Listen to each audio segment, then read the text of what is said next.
Sejam muito bem-vindos ao canal Coisas do Sertão. E para começar o vídeo de hoje, logo de cara chega o primeiro soldadinho cristinha vermelha. Logo em seguida chega o galo de campina também para fazer uma boquinha no milho. O pássaro preto também chega para fazer uma boquinha.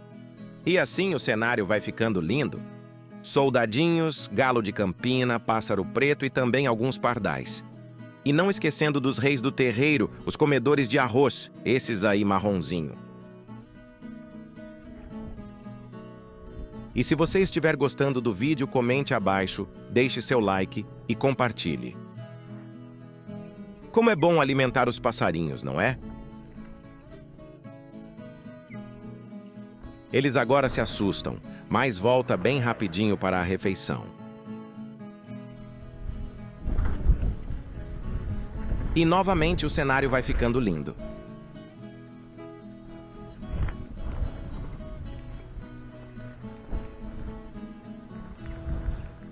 Vejam que agora o maior número são os galos de campina.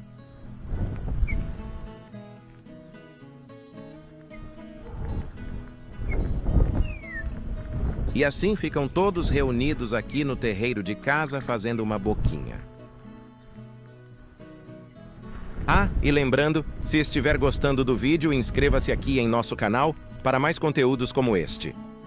Fique agora com essa paisagem linda dos pássaros e até o próximo vídeo. Fiquem todos com Deus.